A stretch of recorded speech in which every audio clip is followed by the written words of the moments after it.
Welcome, everyone. Hare Krishna, Gurudev. Hare Krishna. Hare Krishna. Hare Krishna. Good morning, good afternoon, good evening.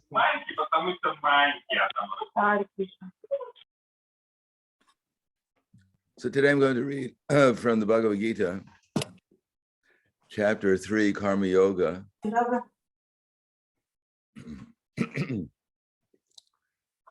Interesting enough, I read this verse twice yesterday. One was I gave a lecture to the devotees at 26 Second Avenue, and this was the verse they were up to. And earlier that day, I gave a lecture on this verse. And today I'm giving a lecture on the verse too. So as far as I'm concerned, there's only one verse in the Bhagavad Gita now.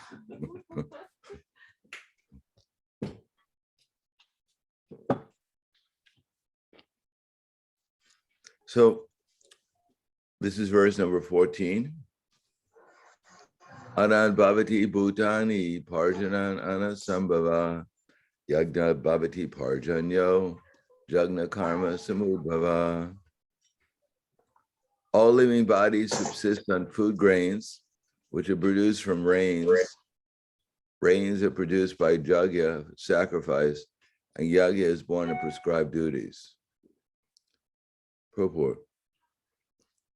Srila Baladev Vidyabhushana, a great commentator on the Bhagavad Gita, writes as follows. Then there's a long Sanskrit verse there. The Supreme Lord, who is known as the Yagya Purusha, or the personal beneficiary of all sacrifices, is the master of all the demigods who serve him as the different limbs of the body serve the whole. Demigods like Indra, Chandra, and Varuna are appointed officers who manage material affairs, and the Vedas direct sacrifices to satisfy these demigods, so they may be pleased to supply air, light, and water sufficiently to produce food grains. When Lord Krishna is worshipped, the demigods, who are different limbs of the Lord, are also automatically worshipped. Besides, there is no separate need to worship the demigods.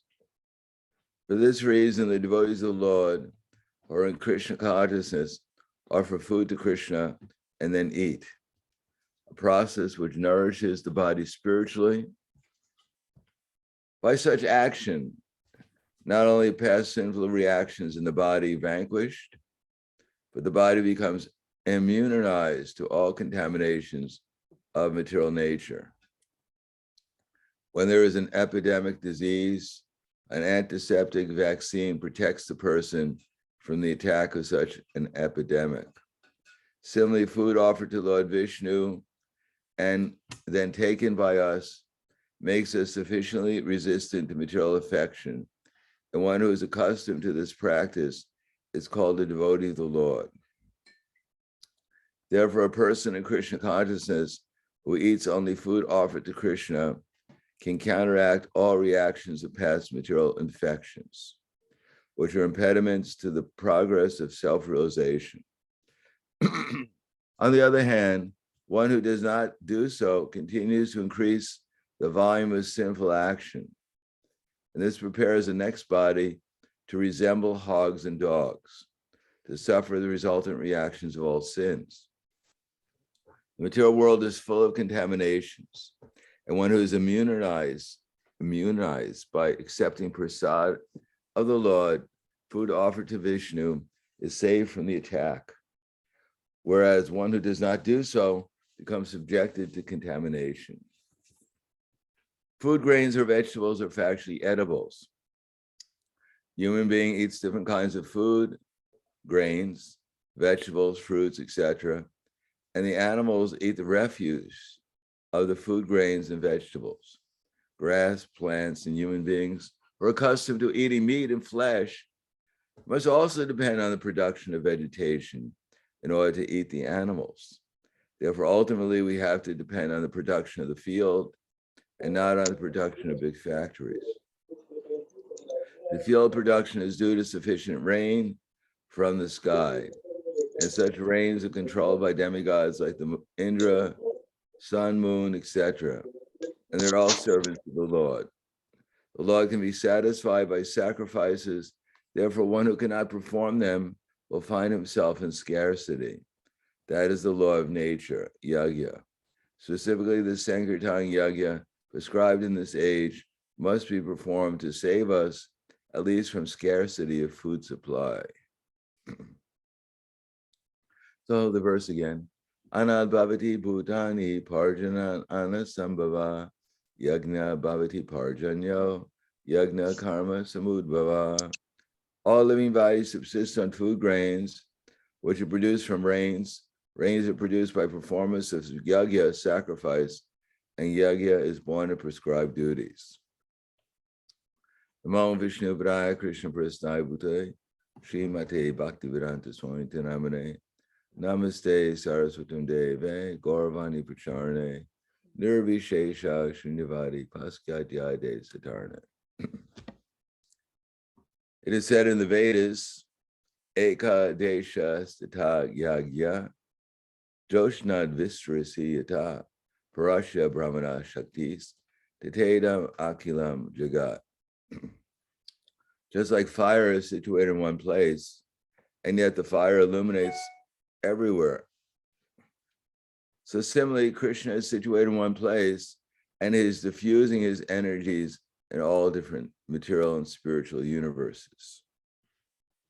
Sometimes we consider that there's a spiritual world and there's a material world, and that they're not really connected with each other.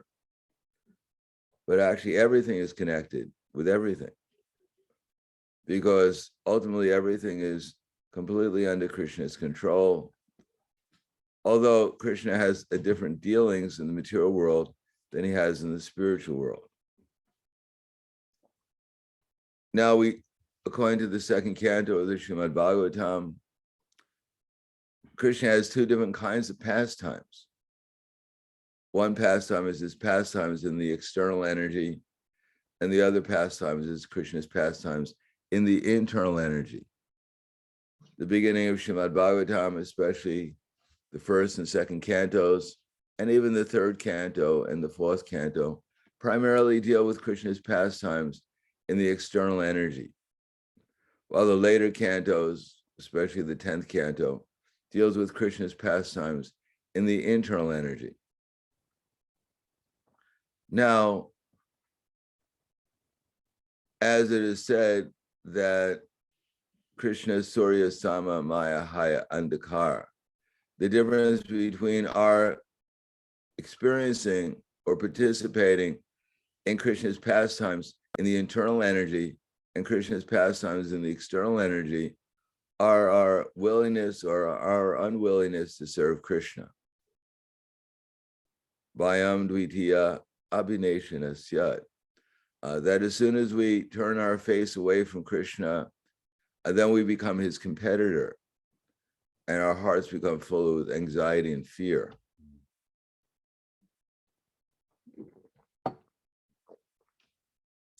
Basically speaking, this particular verse tells us that even for the basic necessities of life, which we take for granted, especially in modern society, we have to depend upon service to Krishna in some way or another. That the material world is set up in such a way is to encourage us to serve Krishna. And when we don't serve Krishna, then it's meant to set up to correct us and inspire us to come back to the path of service to Krishna. Now, the difficulty generally is our intelligence is disconnected from reality. And reality and the material world is set up in such a way is that we don't always receive immediately the reaction for our present activities. For instance, bees, they go out and collect pollen.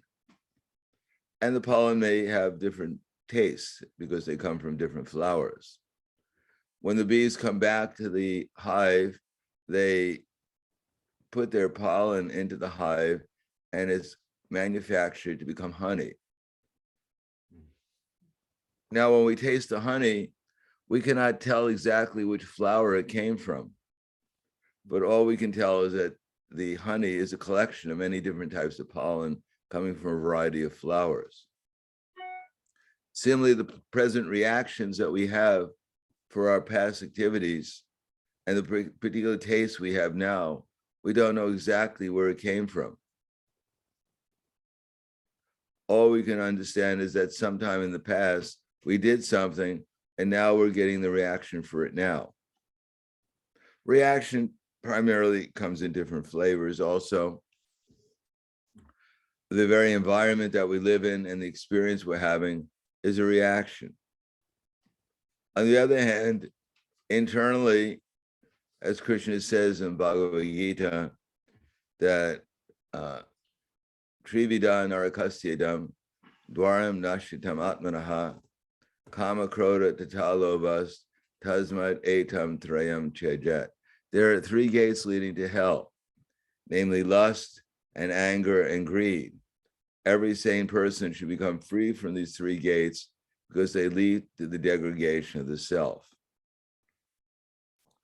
Now, sometimes especially when we're performing sadhana bhakti, then we remember Krishna.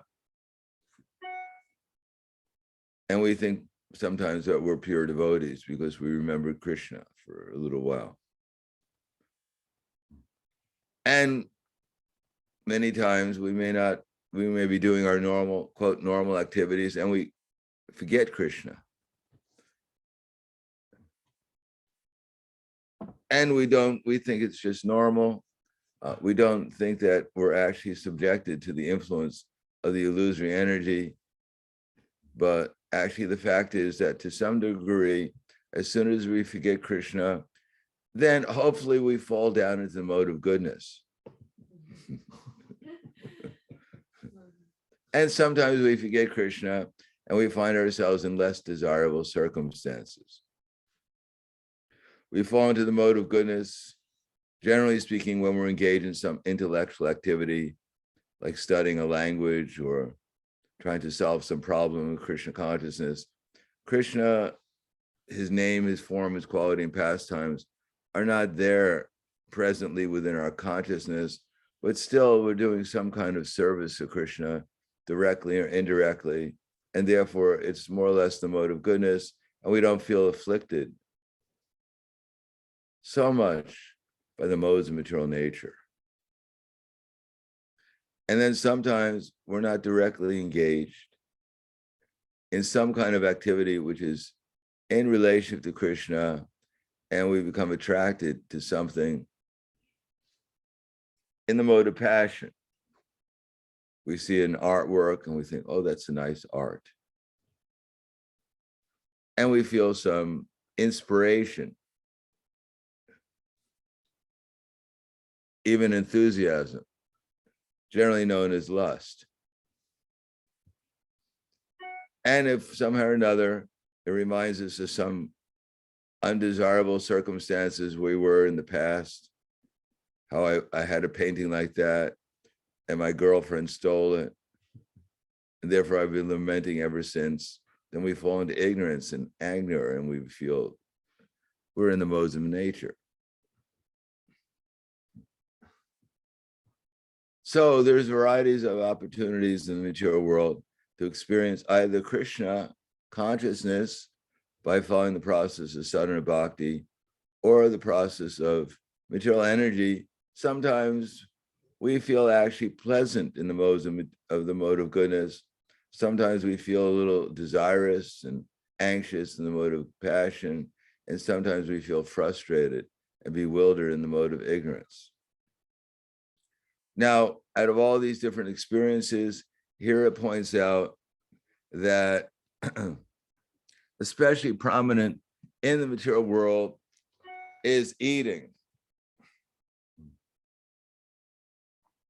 Although modern society, people are many times are unconscious of eating, but they just feel something should be in their mouth. Otherwise, they feel uncomfortable.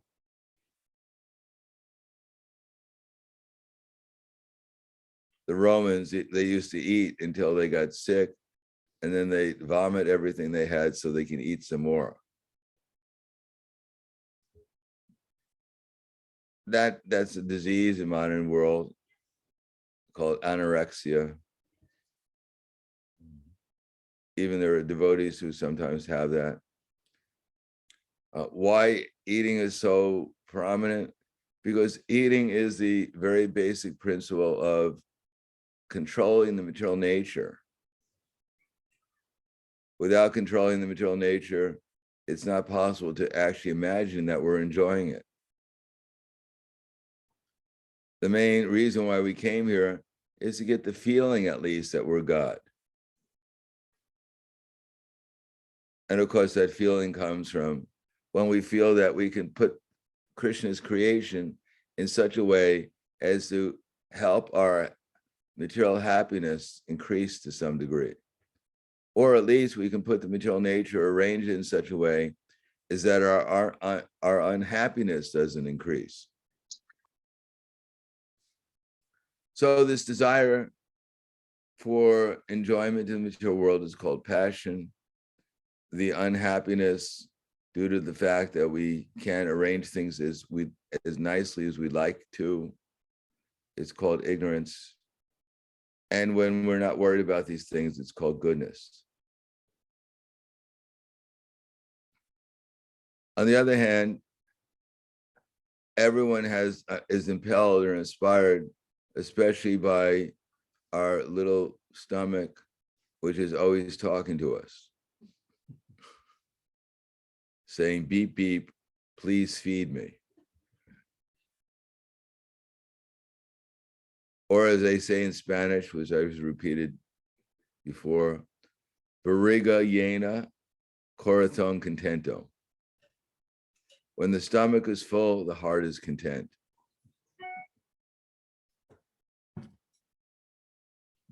So this is natural for all living entities, not only for human beings, but all living entities subsist by eating. Now, for a human being who wants to purify one's consciousness, because after all, according to Bhagavad Gita, the soul doesn't depend upon food. No soul has ever died because he hasn't eaten enough. Indeed, practically speaking, I don't know of any devotee who ever died. His body has died from eating too little. I know of some devotees who died from eating too much. In any case, the soul doesn't depend upon food, but the body is a very inspiring instrument to direct us to do certain things, especially eating. Now, if you don't feel very inspired about eating, just wait for the next Janmashtami. So then we find out every Janmashtami what hunger means. And we're quite surprised that, is this that's what it feels like when you're hungry? And then of course, when we eat if we take prasadam on the evening of Janmashtami, somehow or another, the prasadam tastes thousands of times more delicious than usual. As they say in English, separation makes the heart grow fonder.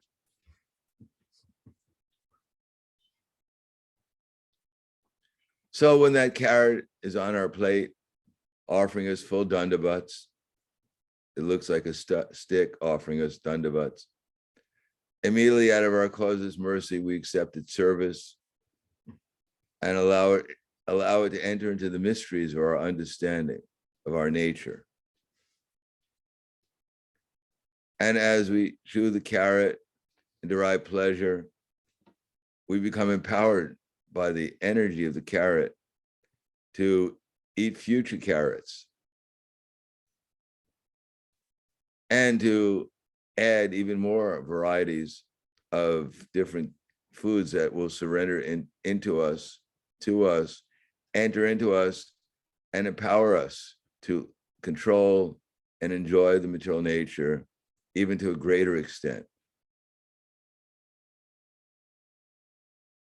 So that desire to lord it over the material nature is most prominent, especially when we're eating outside of Krishna consciousness. For that reason, we usually say the prayer, Sharira Avijajal Jotendriya Tayakal. Hopefully we don't say it in such a way as to say it as quickly as possible. Sure, I'm up there, I'm down, you're up there and I'm down here, let's eat. As a shortened version of Sharira Avijajal. Because the soul is willing, but the senses are weak.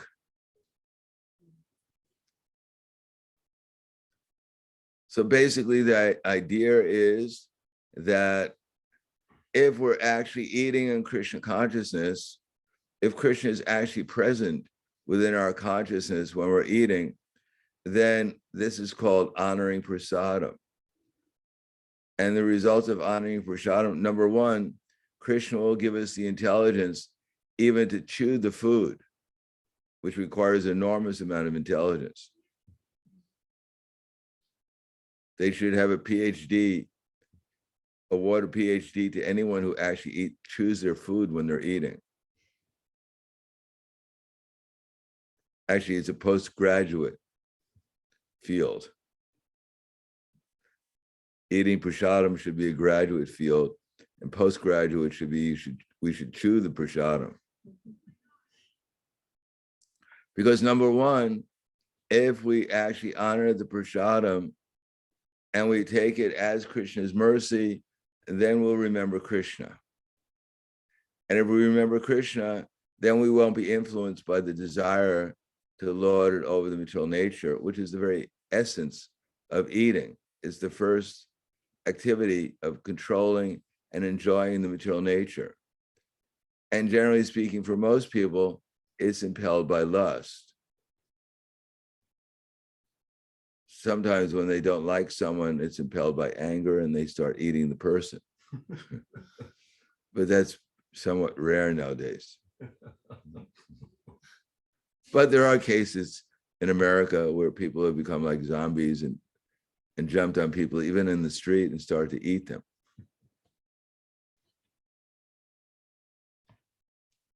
I know in New Brajamandala in Spain, there was one devotee. He had some pit bulls, and he would go away for a week and not feed them. So naturally they became a little hungry and they looked around for some prasadam, and indeed they found some devotees and tried to eat them. Luckily, they didn't succeed very well. I mean, they got a few bites, but it wasn't a feast. Of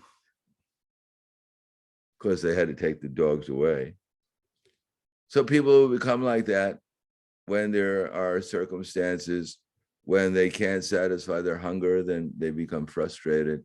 And the time will come at the end of Kali Yuga, especially, when people will have children just to eat them.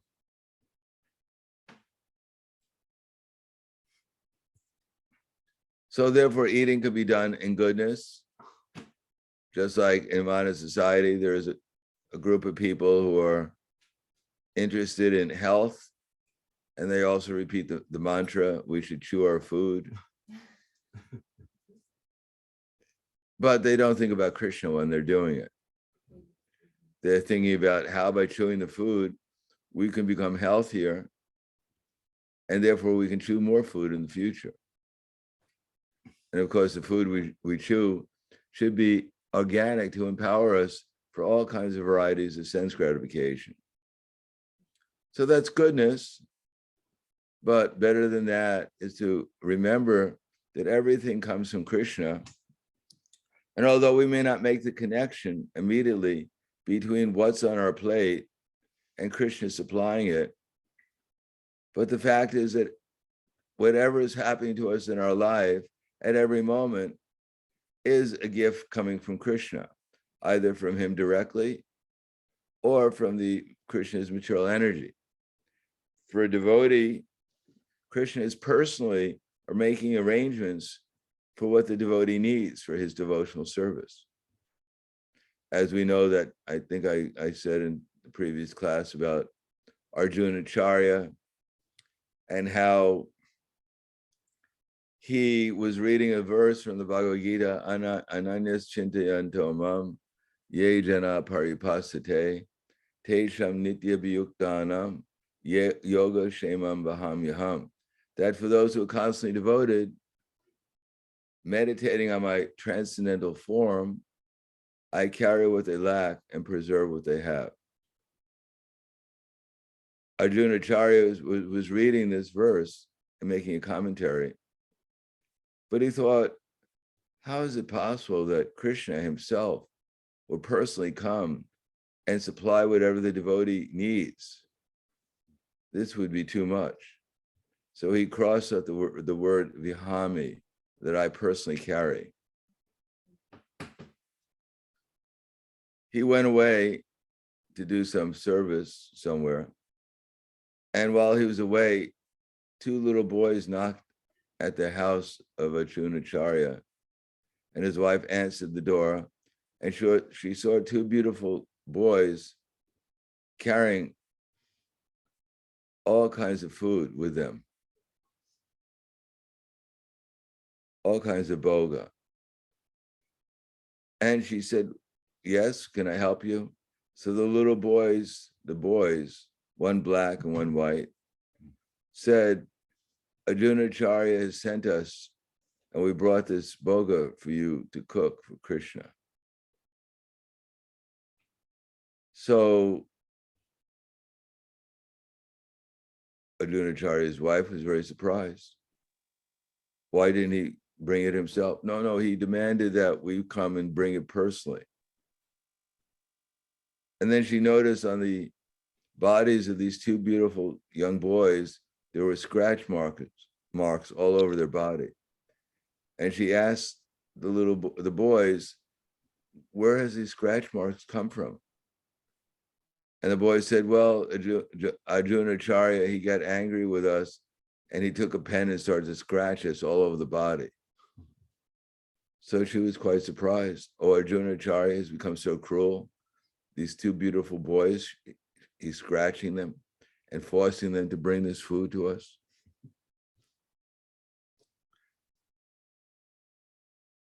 And so the Arjuna Acharya's wife said to the boys, why don't you stay here? Arjuna Acharya will come back soon, and I'll cook this food, offer it to Krishna, and we can take prasadam together. The boy said, no, Arjuna Acharya, we're afraid of him. He may scratch us some more. We're leaving. So they left. Later on, after the wife cooked the food, offered it to Krishna, Arjuna Acharya came back and he noticed something unusual, that his wife was a little agitated, and that that there was this big feast there. He didn't know where it came from. And that even before his taking the prasad that his wife was eating, which was quite surprising, because in the Vedic culture at that time, the wife would only eat after the husband would eat. So Arjuna Acharya asked, my dear wife, what's going on? Why are you eating before me? Where did all this food come from? And she said, you don't know? You must know that two little boys came to our house and brought all this food. And when I asked them where they got it from and why they came to bring it to me, they said that you sent them. And then I noticed that they had all kinds of scratch marks all over their body. And I asked them, where did you get these scratch marks from? And they said, Arjuna Acharya, he was angry with us and he took a pen and scratched us all over. And she asked her husband, you've become so cruel, these beautiful boys, now you're scratching them with your pen. What's going on? So then Arjuna Acharya realized what was going on, and he went back to his commentary on the Bhagavad Gita and noticed that where he had scratched out the word Vihami, it was rewritten Vihami again. So he realized that these two little boys were actually Krishna and Balaram coming to teach him that indeed they personally carry what the devotee lacks and preserves what he has. So in a similar form, when the devotees actually offer the food to Krishna and take prasadam and honor it, then it's being understood that Krishna is personally bringing each devotee exactly what he needs and what he wants. We know the example of, for instance, there are many examples in the Bhagavatam of Krishna reciprocating with his devotees. When Sudama Vipra came to the palace of Dwarka in order to see Krishna, and then he was greeted by Krishna personally and served by Krishna and Rukmini, the goddess of fortune. And Krishna snatched the chipped rice that his wife had got for him in order to give as an offering to Krishna. And Krishna ate some of the chipped rice. And we know that as a result that Sudama got a palace and greater than that of the kingdom of Indra, the king of heaven, because he had offered something to Krishna. Similarly, there are many stories of when Dronacharya wanted to chastise the Pandavas in the forest when the Pandavas were in exile. Then he sent Durvasa Muni with his 60,000 followers just at the time when the Pandavas and Draupadi had finished their meal. Draupadi had been awarded by Durvasa Muni a pot that would continuously supply more and more food as long as the Pandavas hadn't eaten. The Pandavas and Draupadi were using this pot to feed all the saintly people who had come to live with them in the forest. But Duryodhana, wanting Durvasa Muni to chastise the Pandavas, sent him exactly in the time when everything would be finished. Durvasa Muni arrived with his 60,000 followers, and he'd asked for some prasadam because they were all very hungry. And Yudhisthira Maharaj, although he knew that there was nothing available to feed these 60,000 saints, 60,000 followers of Durvasa Muni, he said, well, why don't you just take a bath in the Ganges, and when you're done, you can come and we'll give you some prasad. Of course, that would be extremely difficult to cook to even 5 people in a forest when there's no boga. So there was no boga, there was nothing left. To pick 60,000 leaves from the trees would take a while. And I don't know if Durvasa Muni and his followers would have relished the 60,000 leaves they were offered. But as we know, Krishna later on came, or very soon came, because the Pandavas were in distress, and Krishna is very attentive to the distress of his devotees. So he asked for Draupadi for some prasad. And Draupadi started to cry that now we're going to be cursed by the Durvasa Muni and his followers because we can't give them any food. And now Krishna himself is coming asking us for some food. We can't even give him anything. We're completely condemned. So Krishna said, no, check the pot, see if there's anything there. And they checked the pot and they found one little piece of sabji. Krishna said, give it to me. So Krishna ate the little piece of sabji and was completely satisfied. As a result, by Krishna's mystic satisfaction, the whole universe became satisfied, including Durvasa Muni and his 60,000 followers in the Ganges. They became completely satiated, full up to their necks with the feeling that they were full from eating enormous amounts of prasad. And Durvasa Muni and his followers decided to flee rather than disturb Yudhisthira Maharaj, telling them, we're sorry that you cooked for us 60,000 plates and we're not hungry, we can't eat anything. So they fled the scene. Similarly, we know that Krishna, after trying to negotiate a peace settlement with Duryodhana in the Kaurava's palace, and Krishna displayed his universal forms, which didn't impress Duryodhana very much. But in any case, Duryodhana offered Krishna to participate in an elaborate feast that he had made, thinking in this way he could bribe Krishna and get Krishna on his side. But Krishna left and went to the palace of Vidura, where Vidura was so ecstatic seeing Krishna in his house that he wanted to offer Krishna something, but all he had was some bananas. But still he wanted to offer the bananas to Krishna to feed him.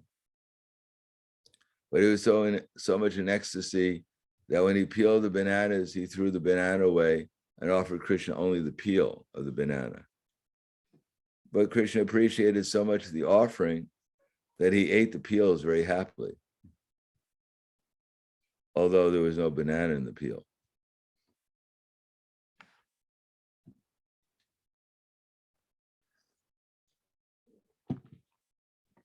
So eating is very important, because by eating, it can be done as a sacrifice. It can also be done as for sense gratification. If it's done as a sacrifice, then Krishna is there, because Krishna comes to sacrifices. He's attracted when the devotee is performing sacrifice. And when Krishna is there and we feel some Krishna's presence, then instead of becoming contaminated by the desire to enjoy the food, we become purified of the desire, and we become purified of even previous desires or that tendency to try to exploit the material nature. And if one can control his tongue, Atakshi Krishna Namani Nabraved Grayam Indriyai Seva Mukhehi Jivado Swayam Evas Pratija. Prabhupada used to say that you may be surprised, but devotional service begins with the tongue.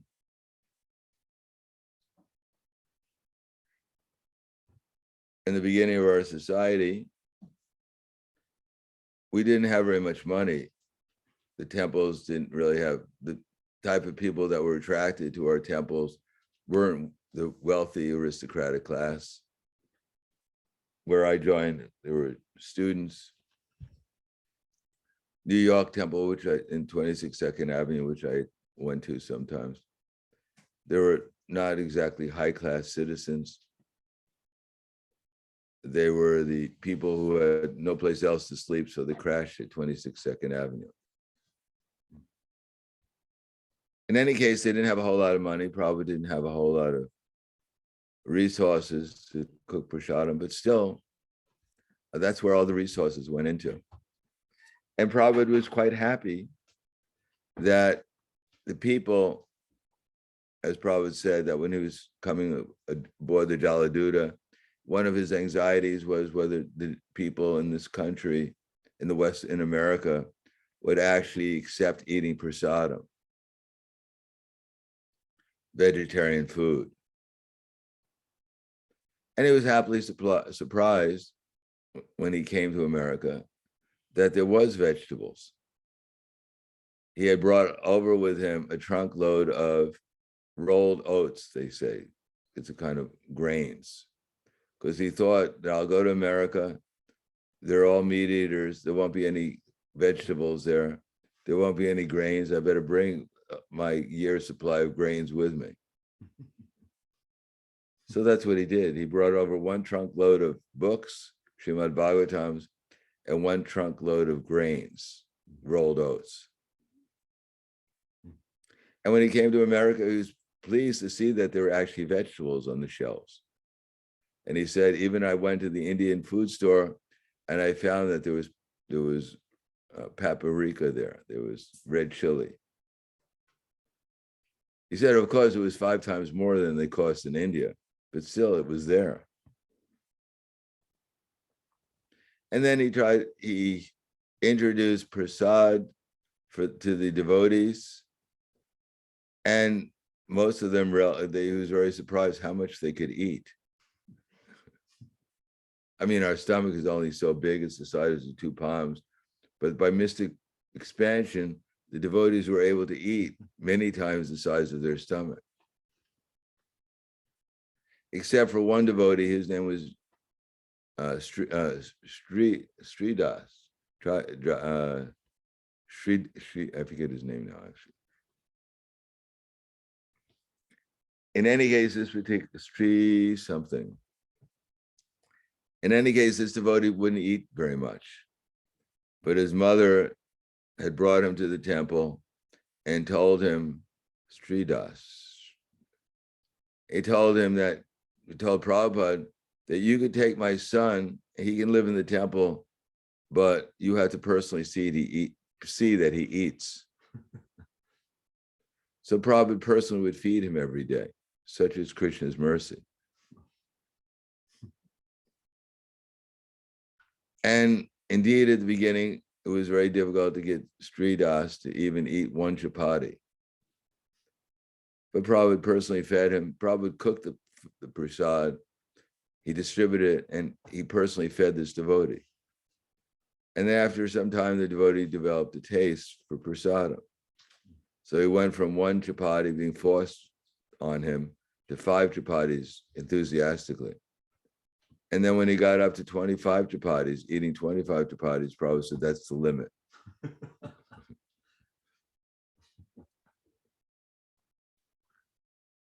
So prasadam is a very important part of our purification.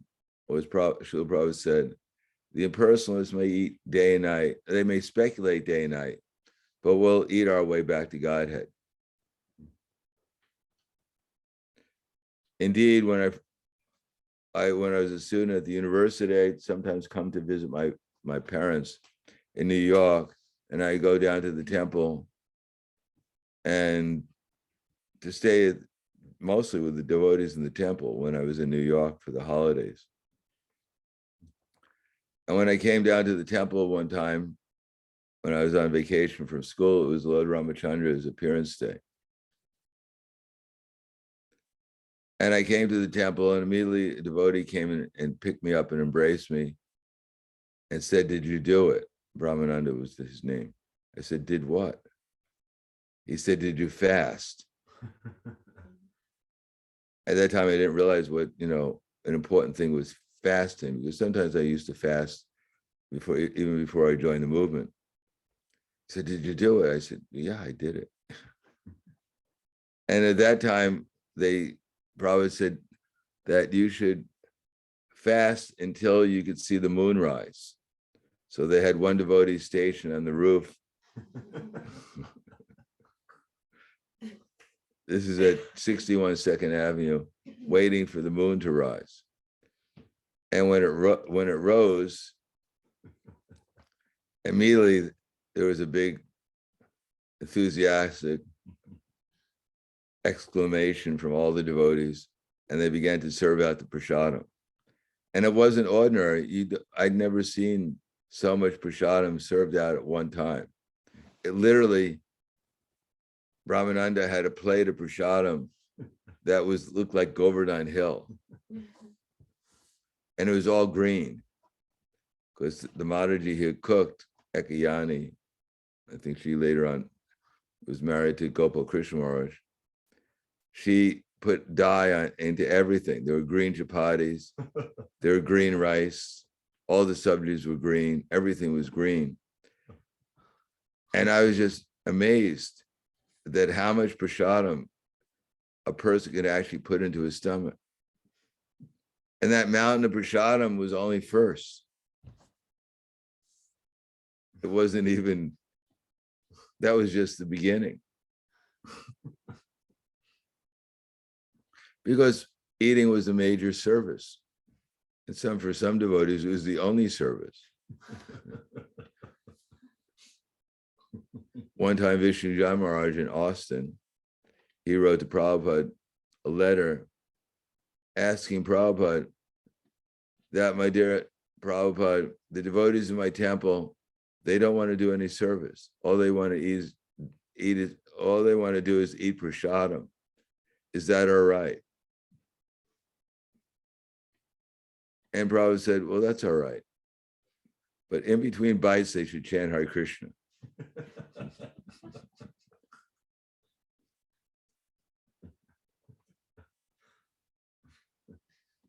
One time when I was the president of the temple, the whole temple every day would go out on book distribution because that was our main service, chanting and doing book distribution. Except for one devotee, he refused to go with us. He demanded that he stay back and cook, which would ordinarily be all right, except that he stay back the whole day and cook and make all these elaborate preparations that he got from some recipes that Jamuna was sending from India, gulab jamuns, samosas, kachoris, everything. So he cooked them, which ordinarily would be all right, but before the devotees came back, he ate them all.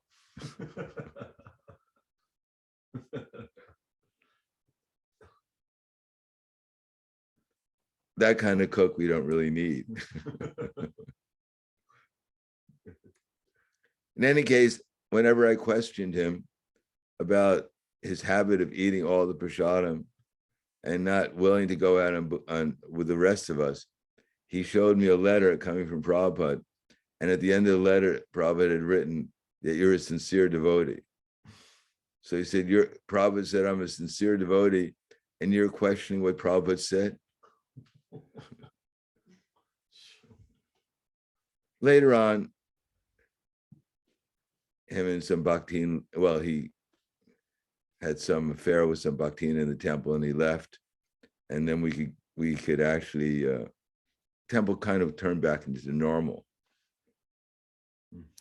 In any case, prasadam is so attractive that many of our pastimes concerned about the offering to Krishna the prasadam. How, for instance, one devotee, there was a son of Mukunda, I forget his name now, and he was only 5 years old. Mukunda told his son one time, you should take this boga and offer it to Krishna. And when I come back, we can have prasad. So the 5-year-old, he offered this prasad to Krishna and to the deity. And he waited and waited and waited. And the deity didn't appear to eat anything. So this 5-year-old devotee became very disturbed. He went up to the deity and said, why don't you eat? My father asked me to offer you this food. What's wrong with it? Why don't you eat the food? So he started to cry. And the deity came off the altar and ate the food and went back onto the altar. Later, Mukunda came back and he asked his son for the prasad. He said, well, the deity ate it all. And Mukunda said, sure, right. Now you're going to tell me he came off the altar and ate it, right? Right, how did you know?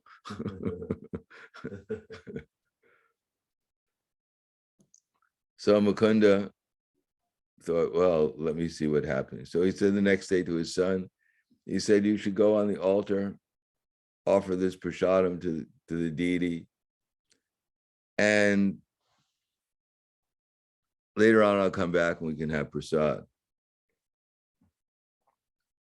So this 5-year-old boy went and offered the deity to the prasad, the boga. He waited and waited. The deity didn't appear to eat anything. And then he started to cry. He said, yesterday you wouldn't eat. My father said I should offer this. What's wrong? Why don't you eat? Please eat. I beg of you to eat. So then the deity said, well, what to do? So he came off the altar and he started to eat the prasadam. And then Mukunda was looking through the window to see what was going on. and he saw the deity come off the altar and eating the prasadam. And then the deity saw Mukunda watching him, and he went back onto the altar and stopped eating the prasadam. And then Mukunda knew my son is a great devotee.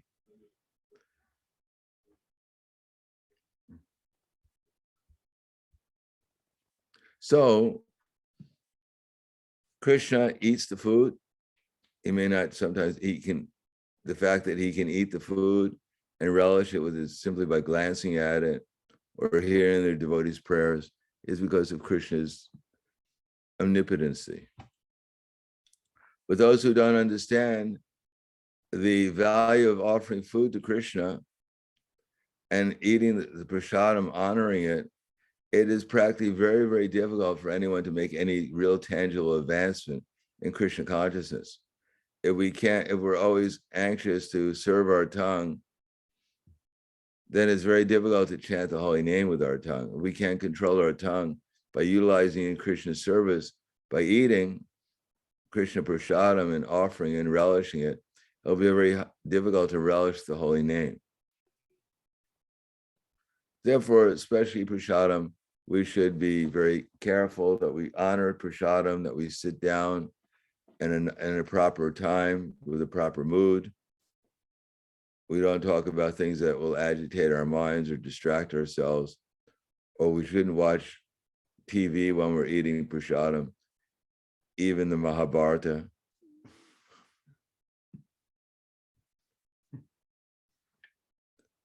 We shouldn't do other things like, talk about the latest gossips to our friends, to the other devotees.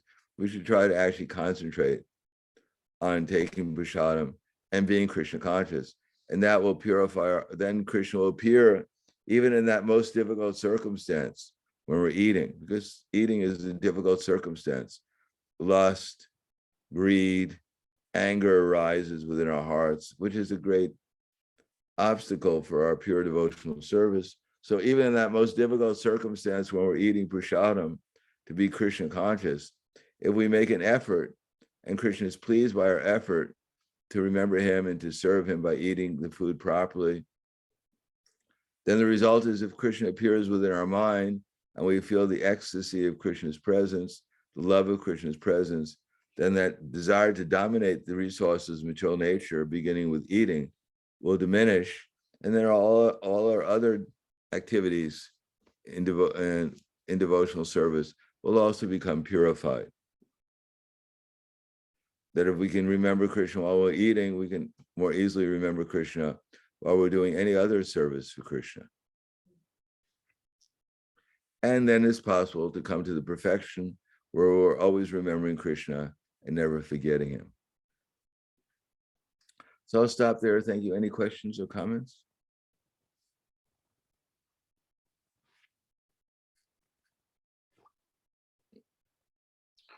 Hare Krishna, dear Guru Maharaj. Question for Mataji Valita Sundari in Zoom chat. Okay. In Chaitanya Charitamrita, in one of the purports, it says, in the spiritual world, living beings are liberated souls, eternally dwelling in spiritual oneness. What is the proper understanding of spiritual oneness? Well, they're obviously not all merged together. You don't go to the spiritual world and say, whose arm is that? Whose leg is that? Wow, there's so many legs and arms that are all merged together. I wonder how they do any service around here. No, actually, spiritual oneness means that they're one in harmony with Krishna's desire. Krishna has the desire to love Radharani and to love all his devotees and serve them. And the devotees in the spiritual world have the same desire, to love Krishna and love all his devotees and serve them. So everyone has the same desire to love everyone, beginning with Krishna, and to serve everyone, beginning with Krishna. That's the oneness. Anything else?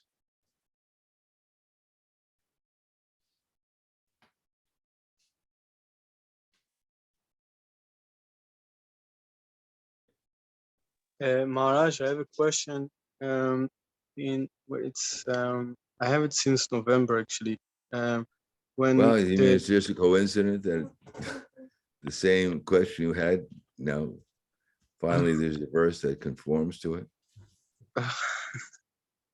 when Krishna convinces the coward boys from in his father Nanda Maharaj to not to worship Indra. So Indra is kind of a dictator, like, and he's making problems, and you don't worship me, and he starts a big rain and wants to flood Vrindavan. So I was thinking later Krishna says, so Krishna like liberates them from this situation. Then Krishna says that whoever doesn't worship Govardhan, he will be bitten by snakes. So I was wondering if the mood sounds to me like a little bit rough, like that should be from like, people worshiping from love, and then you kind of, I mean, I'm not against it, but I'm just wondering. Well, that's good. The idea is if you're in Govardhan, especially during Govardhan Puj, and you decide to take Indra's side, and you throw a few rocks at the residents of Vrindavan, or get a spray can and start spraying them, then that's not a very good mentality. It's an envious mentality. Indra is envious of Krishna and the residents of Vrindavan for not worshiping him. And therefore, if one becomes envious like Indra, then the natural reciprocation is the most envious creatures will bite one, like snakes.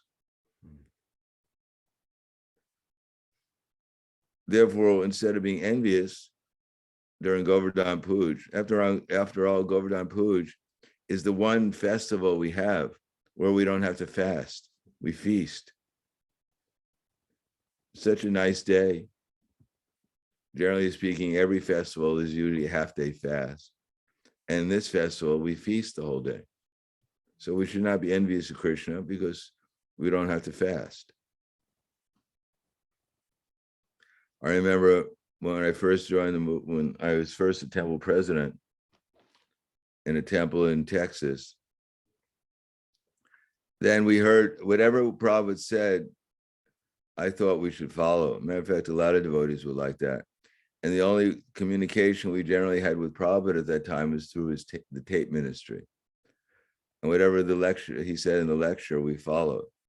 So in one lecture, Prabhupada said that today is such and such appearance day, and we should fast, have a half-day fast for the appearance and disappearance days of our acharyas and remember them. And if you look at the calendar, you'll see that at least every other day or every third day, there's an acharya who had his appearance or disappearance day, and there was a fast on that half-day fast. So you can imagine we were a small temple, new devotees, young devotees, hungry all the time. And every day or every other day or every third day, we were fasting. So devotees could tolerate anything, but this continuous fasting was a little bit too much for some of them. Till finally I realized that it wasn't possible to fast every other day, a half day, or sometimes a whole day. But Govardhan Puja was always a favorite day because it wasn't a fast day.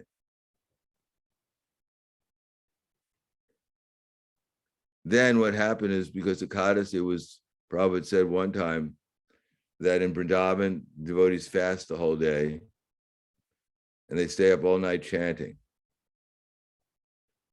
And the devotees were becoming quite disturbed about that. So what happened is we changed Ekadasi from being a fast day to a feast day,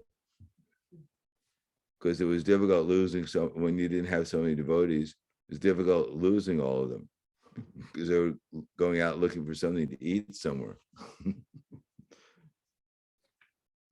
So when we changed the fast days into feast days, then our numbers in the temple started to increase again.